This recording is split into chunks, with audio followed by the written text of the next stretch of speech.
আমার বানানো এই সিম্পল ভর্তাটা এত মজা হয়, 2-3 দিন পর পরই মনে করেন এই ভর্তাটা আমার বাসায় বানানো লাগে। তো আজকের এই সিম্পল ভর্তাটা আমি আপনাদের লগে শেয়ার করুম। তো প্রথমে আমি আলুগুলো পাতলা পাতলা করে কাইটা লইছি, তারপর ওটার মধ্যে মরিচের গুঁড়ো, হলুদের গুঁড়ো, একটুখানি লবণ মাখাই যে তেলের মধ্যে ভাইজা লুমু। তারপরে দিয়ে দিলাম একটা টমেটোটারে মাঝখান দিয়ে কাইটা আমি 2 ভাগ করে লইছি। তারপরে যে কয়েকটা সিম দিয়ে দিলাম, এই সিমগুলা কিন্তু আমাদের গাছের। তো তারপর আমি ঝাল অনুযায়ী কয়েকটা কাঁচামরিচ দিয়ে দিলাম। ওখানে আমি এটা ঢাইকা ঢাইকা সিদ্ধ করে লমু।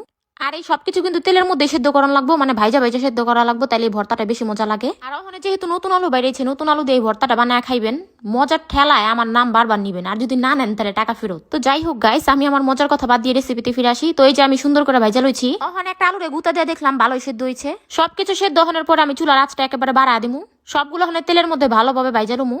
আজকের ভর্তাটা আমি কি বানামু জানেন? ওই যে ভর্তা বানানোর বাটনি অথবা পিসনি আছে না, ওটার মধ্যে বানামু। এটা আমার কাছে এত ভালো লাগে, আমি অনেক খুঁজছি পাই নাই। তো আমি গৃহ ভান্ডার পেজ থেকে এই জিনিসটা অর্ডার দিচ্ছি। এটা দিয়ে যে কোনো ভর্তা বানাইবেন অনেক সুন্দর হয় আর হলো মিহি হয় অনেক। আপনারা চাইলে কিন্তু ভর্তা বানানোর এই বাটনি অথবা পিসনিটা কিন্তু অর্ডার করতে পারেন গৃহ ভান্ডার পেজ থেকে। উনাদের পেজের নামটা কিন্তু আমি ক্যাপশনে মেনশন করে দিমু। তো কথা তো অনেক কইলাম, ওখানে ভর্তাটা বানালই। আপনারা তো দেখবারই পারলেন, আমি প্রথমে পেঁয়াজ আর হলো শুকনো মরিচটা মিহি করে লইছি। তারপর ওই যে আমরা যে কাঁচামরিচটা ভাইজা লইছিলাম ওই সবজির লগে ওই কাঁচামরিচটা দিয়ে ওখানে সবকিছু একসাথে মিহি করে লমু।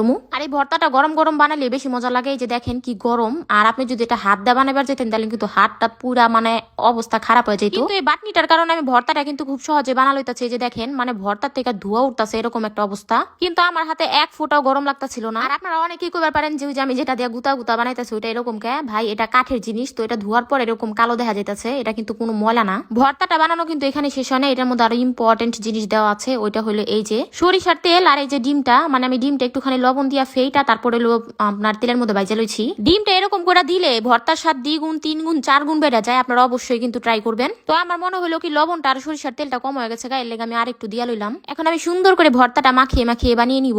আর বিশ্বাস করবেন নাকি জানি না, আমার ছোট বোন আমার পাশে দাঁড়া রয়েছে, ওই এখনো দুপুরে ভাত খায় না এই ভর্তা দিয়ে ভাত খাওয়ার লেগা। তাহলে বুঝেন ভর্তাটা কত মজা হয়। আর এই ভর্তাটা বানানো এত সহজ, মনে করেন আপনার ভাত খেবার মন চাইতেছে না অথবা আপনার মুখে রুচি নাই, তাহলে খুব সহজে এই ভর্তাটা আপনি বানাইবার পারবেন। মানে সবকিছু ভাজবেন আর ভর্তাটা বানায় ফেলাইবেন। সো গাইস, আমার ভর্তাটা বানানো কিন্তু শেষ। এখন আমি এটা উঠিয়ে নিব।